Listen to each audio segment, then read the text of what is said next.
Hello everyone, welcome back on my YouTube channel. Student, आज हम discuss करेंगे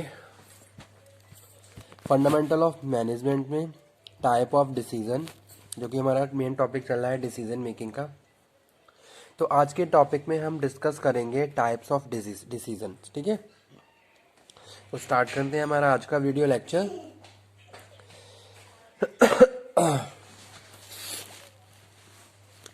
Managers are constantly called upon to make decisions, and all managerial decisions are important in their own ways. Some decisions have a limited scope while others involve in the entire organization in a significant manner.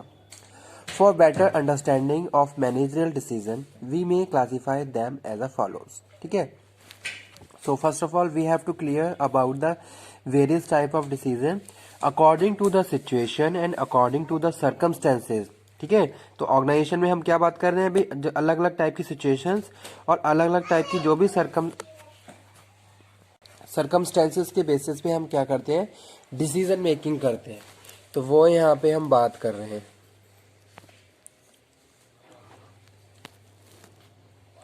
ठीक है, तो यहाँ पे types लिखे हुए हैं। Types of decision में first one है program and non program decisions. Simon ने इसको क्लासिफाई किया था। Simon has classify all decisions in two classes.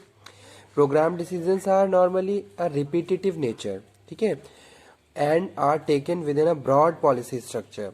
N organization can develop specific process for handling this decisions. जैसे कि हम बात कर रहे हैं स्टैंडिंग ऑपरेटिंग प्रोसीजर और पॉलिसी की, तो ये सारे क्या है, प्रोग्राम डिसीजंस होते हैं। नॉन प्रोग्राम डिसीजन में हम बात कर रहे हैं, non program decisions are non repetitive in nature. There need arise because of some specific some circumstances. ठीक है, तो एक डिफरेंस भी दोनों क्लियर हो कर लीजिए। यहाँ पे जो प्रोग्राम डिसीजन है वो रिपीटेटिव इन नेचर है, जैसे कि आपकी ऑर्गेनाइजेशन की पॉलिसी है, ठीक है, और जो भी प्रोसीजर है आप डे टू डे उसको क्या कर रहे हो, रिपीट कर रहे हो, उसको फॉलो कर रहे हो। तो इसीलिए जो डिसीजन है वो क्या है, रिपीटेटिव है नेचर में। लेकिन जो नॉन प्रोग्राम डिसीजन है ये क्या होते हैं, नॉन रिपीटेटिव होते हैं नेचर में। ठीक है, और कुछ सर्कमस्टेंसेस के बेसिस पे इनकी हम डिसीजन मेकिंग करते हैं। जैसे कि यहाँ पे हम बात कर रहे हैं opening new branch, introducing new product in the market, तो ये क्या होंगे, नॉन प्रोग्राम डिसीजंस होंगे। So that's why we are saying non-program decisions are non-repetitive in nature. Their need arise because of some specific circumstances. They involve judgment, intuitions, and creativity. ठीक है, और these such decisions are taken by top management. Second one student हम बात कर रहे हैं major और minor decision की। Decisions may be classified as a major or minor. For example, if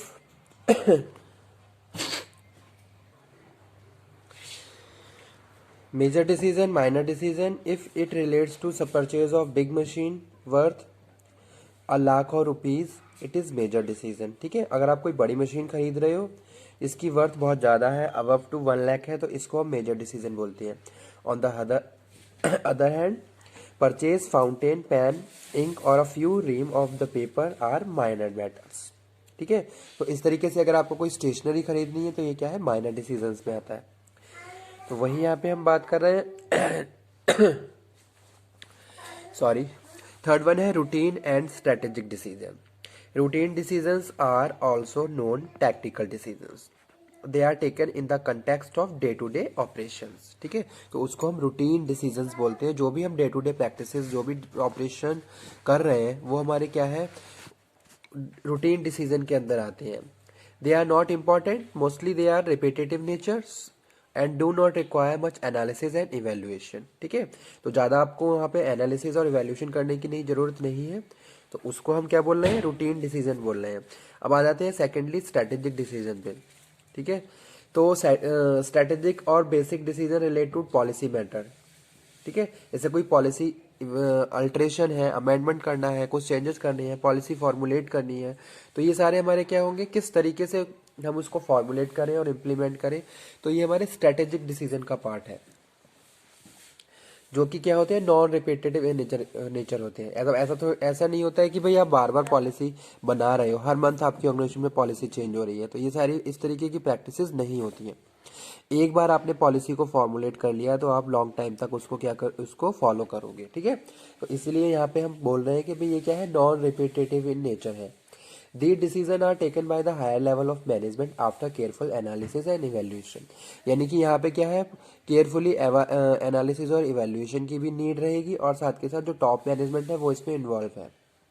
okay, तो इस तरीके के डिसीजंस को हम क्या बोलते हैं, स्ट्रेटेजिक और रूटीन डिसीजन बोलते हैं। नेक्स्ट हम बात कर रहे हैं पॉलिसी एंड ऑपरेटिव डिसीजंस की। Policy decisions are taken by the top management and they mostly relate to the basic policy. Such decisions are very important, they have a long term impact. Okay, तो उसको हम policy decisions बोलते हैं। Operative decisions relate to day operation of the enterprise. They are generally taken by the middle or lower level of management who are more closely related with the organization and supervision of actual operations। तो यहाँ पे अगर हम बात कर रहे हैं operative decision, तो जो ऑपरेटिव डिसीजन है वो या तो मिडिल लेवल या फिर लोअर लेवल के द्वारा लिए जाते हैं, जो कि क्या है, डायरेक्टली ऑपरेशन में इन्वॉल्व होते हैं। अब प्रोडक्शन में कुछ काम करना है, कुछ चेंजेस करने हैं, तो उसके लिए क्या है, सुपरवाइजर वहाँ पे क्या करेगा, डिसीजन मेकिंग करेगा, ताकि वो इजीली अपने टारगेट को पूरा कर ले। तो उसको हम यहाँ पे क्या बोल रहे हैं, ऑपरेटिव डिसीजंस बोल रहे हैं। नेक्स्ट हम बात कर रहे हैं organizational and personal decisions. Organizational decisions, the executive make organizational decisions when he act formally as a company officer. ठीक है, तो वो क्या है, ऑर्गेनाइजेशनल डिसीजन है। Such decisions reflect the basic policy of the company, they can be delegated to others. Personal decision में हम बात कर रहे हैं, relate to executive and individual and not as a member of the organization. Such decisions can not be delegated, तो वो हमारे personal decision है। जैसे कि आप पर्सनली कुछ डिसीजन ले रहे हो जो आपसे रिलेटेड है, तो ऐसे डिसीजन को हम किसी को डेलीगेट भी नहीं कर सकते, तो इसलिए हम इसको पर्सनल डिसीजन बोलते हैं। Personal decisions relate to the executive as an individual and not member of the organization. Okay, तो ये हमारा कवर हुआ। उसके बाद जो सिक्स्थ वन है वो है इंडिविजुअल एंड ग्रुप डिसीजन। तो इंडिविजुअल डिसीजन में हम बात कर रहे हैं किसकी, individual decisions are taken by the single individual in the context of routine और प्रोग्राम डिसीजंस। ठीक है, जैसे कि आप डे टू डे काम कर रहे हो, अपना ऑपरेशन कर रहे हो, तो आप अपने इंडिविजुअली जो भी आपको टारगेट असाइन किया गया है उसको कंप्लीट करने के लिए आप क्या कर रहे हो, कोई भी डिसीजन मेकिंग कर रहे हो जहाँ किसी का इन्वॉल्वमेंट नहीं है और ना ही आप उसको डेलीगेट कर सकते हो, तो उसको हम क्या बोल रहे हैं, इंडिविजुअल डिसीजन बोलते हैं। Group decisions are taken by the group as a standing committee constitute for the specific purpose. Okay, such decisions are very important for the organization because they involve the participation of large number of persons. Okay, तो इसलिए यहाँ पे हम उनको group decision बोलते हैं। जैसे कि कोई एक टीम है, टीम में क्या है, एक लीडर क्या कर रहा है, अपने फॉलोवर के लिए डिसीजन कर रहा है, तो वो क्या है, ग्रुप डिसीजन है, जहाँ वो सारी चीज़ों को, जितने भी मेंबर्स हैं सबको इन्वॉल्व करके उनसे रिलेटेड या उनके लिए क्या है, कोई डिसीजन मेकिंग कर रहा है। नेक्स्ट है seventh one, long term departmental and non economic decision. तो यहाँ पे हम बात कर रहे हैं डिसीजंस में ऑल्सो भी classify as a long term departmental and non economic. In the case of long-term decisions, the period covered as a long and the risk involved is more. Departmental decisions are taken by the department head and relates, okay, to the department only. तो इस तरीके की जो decisions होते हैं, जैसे कि एक फाइनेंशियल डिपार्टमेंट है, अब फाइनेंशियल डिपार्टमेंट है, वहाँ पे क्या है, डिसीजंस ले लिए जा रहे हैं फाइनेंस से रिलेटेड, बजटिंग से related, allocation, cost, profit and loss, जो भी हम वहाँ के जो फंक्शंस हैं, तो इस तरीके से वो क्या है, डिपार्टमेंटल डिसीजंस होंगे। And decisions related to the non economic factor such as technical values, moral behaviour etcetera, तो ये सारे क्या होते हैं, नॉन इकोनॉमिक डिसीजंस होते हैं। उसके बाद नेक्स्ट है crisis and research decision. Crisis decisions are those which are made to meet unanticipated situations which do not allow much scope of an extensive investigation and analysis of the factor. Okay,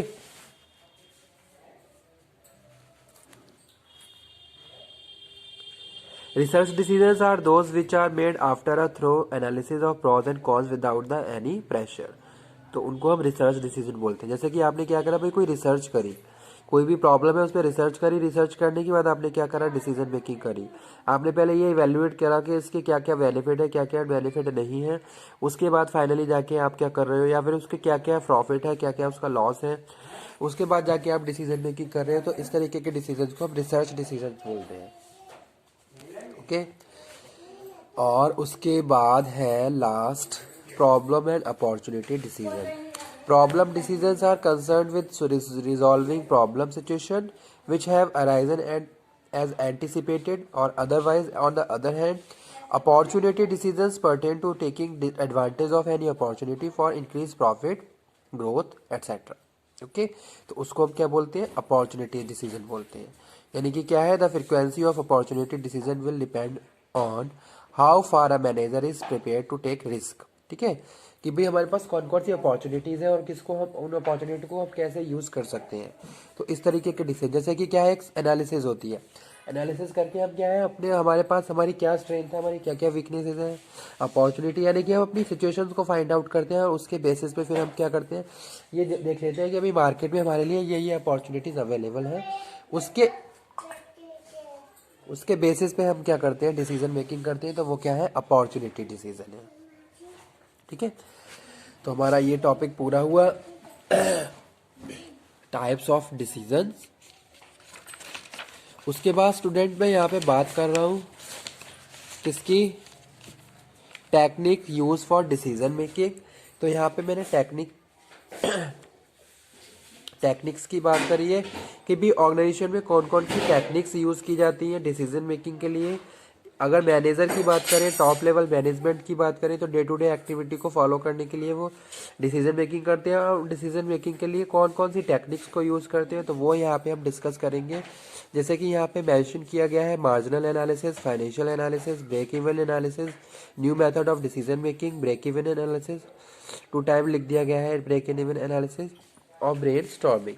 ठीक है, तो देख लेते हैं इनके बारे में भी, समझ लेते हैं कि भाई है क्या, कौन कौन सी टेक्निक यूज की जाती हैं। तो पहला है मार्जिनल एनालिसिस।